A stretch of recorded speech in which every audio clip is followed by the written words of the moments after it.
I'm Betty Brodmerkel, and I am 93, but I'm interested in history, and so we started the Southside Historical Village back in 1995 when we moved to one-room school, and so I've been with the village ever since it started.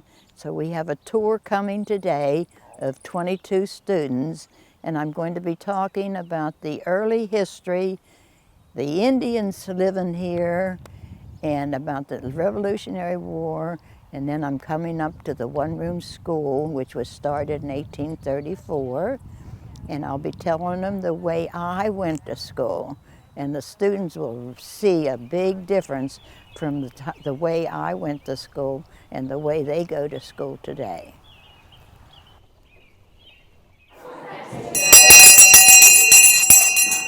That means school is starting, and so you have to be quiet. Now, I want to say good morning, but it's kind of damp and bad out, but then we'll have to make it a good morning by being in here. So I'm always glad when students come here to learn about how people lived a long time ago and compared to how we live today. And so, I'm going to start and tell you what this ground was like back a long time ago. And I'm going back to 1750. So that's way over 200 years old. So you know what the ground looks like today, and you know what your school was like, and we have houses. But back in 1750, do you know what this ground looked like outside here? It was called the Western Wilderness. And do you know what a wilderness is? It's like a forest or woods. And who lived here, do you know? Who do you think lived here in that forest? With no houses and no roads? It was the Indians. In the 1600s and the 1700s, people started to migrate over here from other countries. And I know I checked my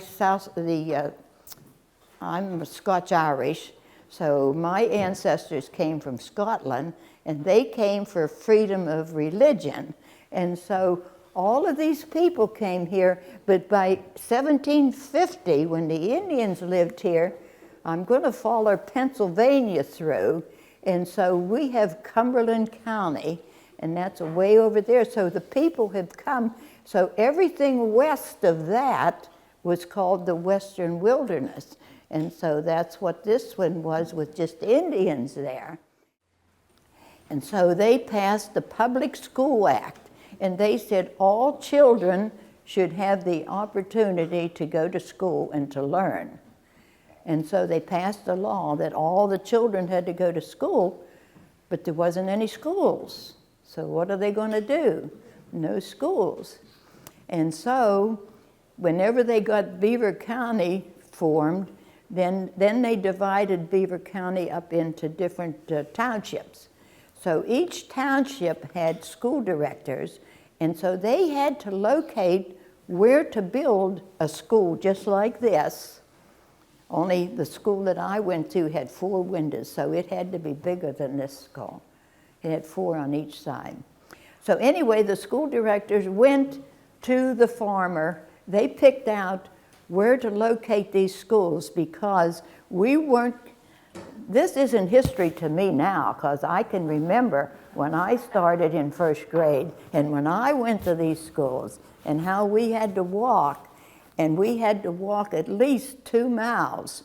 And so they had to locate these schools so that everybody within that 2 miles radius could go to that same school.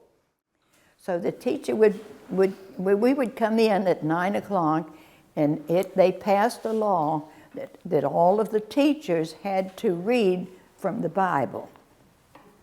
So that was called our morning exercise. And so she would read from the Bible, and then after she was finished, each one of us stood up beside our desk with our head bowed, and we prayed the Lord's Prayer together. and then we would salute the flag. We had to learn to write with this pen. Now you'll see those little holes in all the desks. I have ink wells that goes in there, but I don't dare put ink in them. And so we had to learn to write with this kind of a pen, with this point comes out, we'd dip it in ink, and we had to make ovals, and then we had to go up and down, and we had to write. They say in public schools now, they're not teaching the kids to write, they're printing. And that is terrible. You've got to learn to write. So whenever people sign their names, you can't read it because they don't know how to write. The teacher would be up here teaching, and if she heard a noise and she caught somebody, they had to sit on the dunce stool with this dunce hat on, and they had to sit up here so she could see them.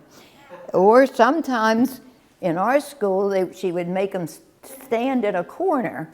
Well, you couldn't talk to anybody if you were standing with your face right in the corner and your back to all of the kids. Then, if they wouldn't obey the teacher, she had this. And so she was allowed to use this.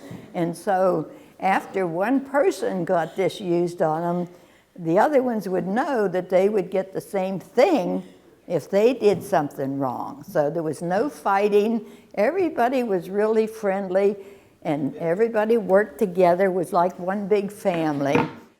Okay, you've been very good, and I know I talk a lot, but I've got so much stuff up here, and so if you come back anytime that we're open, I don't like to bore you with my stories, but if you want to hear any stories about the Indians, ask me and I will tell them. I've got them all stored up here. So put good things in your mind and fill your mind with good things, and then you won't have room in your mind for any bad things. Okay, I hope you learned something that you didn't know when you come in. Okay, so where do they go, Barb?